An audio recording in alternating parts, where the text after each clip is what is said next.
Welcome back to Brooklyn Night, the general film commentary hours, and this time I'm going to be talking about the superhero industry. Now, the last few superhero movies, with the exception I think of the Batman, have been woeful, poor, and widely unsuccessful. Marvel past the Endgame saga hasn't really been able to produce anything comparable to their early works, and DC have just been floundering in the dust, doing absolutely nothing compared to Marvel. So now currently the superhero climate is trying to reshuffle and change up, and the two renaissance and rebirth and all that. Marvel are coming back with Fantastic Four, DC are coming back with the Joker, and I think Superman Legacy is still in filming.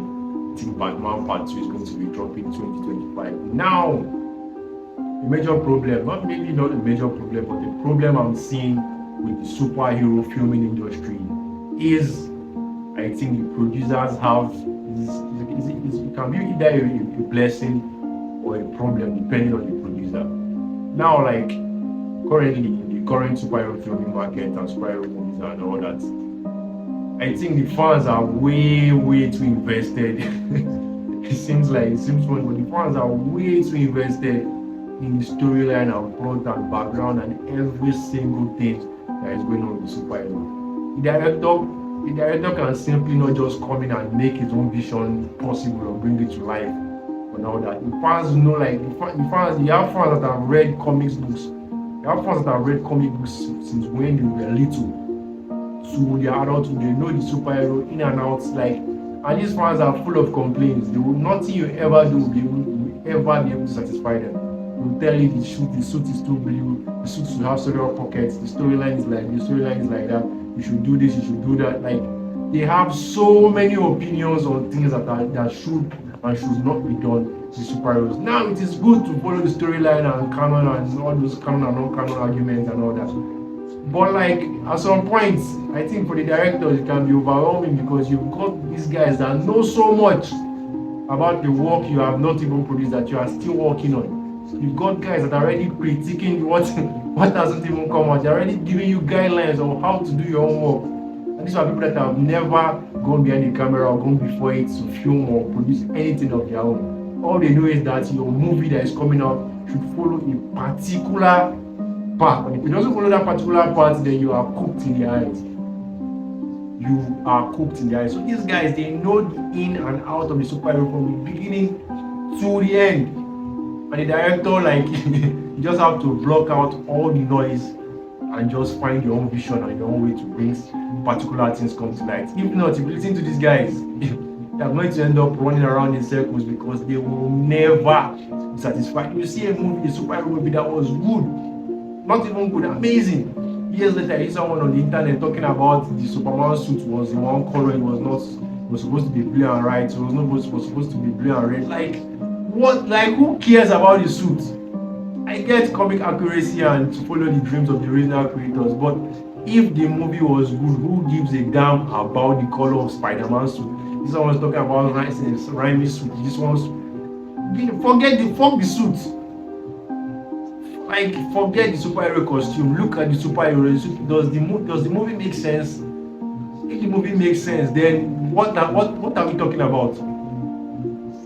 What are we talking about?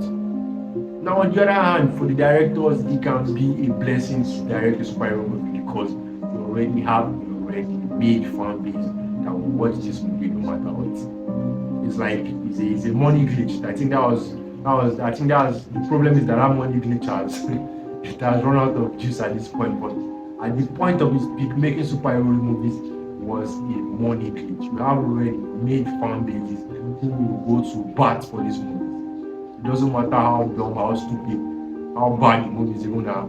You have a fan base dedicated and will welcome that movie with open arms no matter what. And that's the things that producers of ordinary, normal everyday movies, that's the luxury they don't have. They don't have that fan base that is going to. If you produce a Superman movie now, no matter how bad it is, people are going to still feel the seat. No matter how bad it is, the cinema is going to be filled up, at least for the first week. Maybe the second week you can decide it's not good enough and not good enough. But at least for the first week, you are going to still get people that are in those seats watching the movie no matter what. And that is a luxury a lot of other directors will not have, because you have to introduce your own movie on its merits. You have to sell the story, do advert. You can make a Superman movie right now. No, you don't have to do any extra advertisements. All you have to do, just announce the day the movie is coming out, release the trailer, announce the release date, and I guarantee you are going to have more people in the cinemas watching that movie than if an indie director tries that bullshit. So it's like a two-sided coin. On one hand, you cannot really do anything right to please these people. Everything, from the suits to the flying to the shooting to the film, everything you do concerning the superheroes, so long as they have fans, will be criticized to the last possible bit.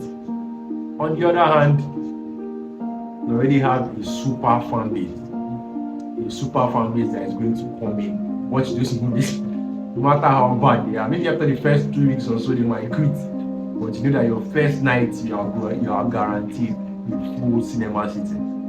So it's like the dicey situation. It's not really dicey, because I think the more favorable option is to produce it, because people are going to see the movie anyway. But you will not have that rest of mind of directing your own project. You always have guys, inputting fans, super fan groups, chat groups, all those guys that are so 100% invested in the movie, bringing up their own solutions, their own critiques, their own points, their own problems, and all that. So if you want to produce a superhero movie, be ready to take on all that. Be ready to take on all the criticism, the suggestions, and whatnot. You are going to see everything. I saw someone recently criticizing the Batman suit from Christopher Nolan's The Dark Knight trilogy. And at this point, I'm just thinking, out of everything in the movie, like, I entirely found one of the best superhero movies ever. And but Dark Knight was produced between, I think, the trilogy between 2012, 2004, 2006. Something that was produced probably 10, 15 years ago, and someone is in the year of 2024 talking about how Christopher Nolan's Batman suit is too clunky. Like, who is watching that? Who is watching Batman to look at the suit and critique if the suit is... There's a man in a bat suit, for crying out loud. Some of those things you want to transfer from the comics to real life, they cannot work. So the producers and the directors have to maneuver and recapture and reimagine things that can work in the real world. Some of those things some of the things the fans want to translate to the real world, they cannot work. Cannot. And the producers just have to maneuver and reimagine and rewrite a lot of things. So like the two-edged sword, you produce it, you have a ready fan base willing to watch and go to war and fight. And you see people defending the worst superhero movies, calling them classics and all that. On the other hand, you have guys who nitpick the most unbelievable things and they just want something to argue or something to talk about. They'll forget the entire essence of the movie, whether the movie was good or not. I'm always talking about how the horn of Batman's cape didn't stand up straight. Like, come on. So that's just my 2 cents on producing superhero movies. On one hand, loyal fan base. On the other hand, that loyal fan base is very, very psychotic. And that's just what you have to get. It's still the Bootleg Corner. Don't forget to subscribe. Keep it locked in. Check out our other content. We'll be back.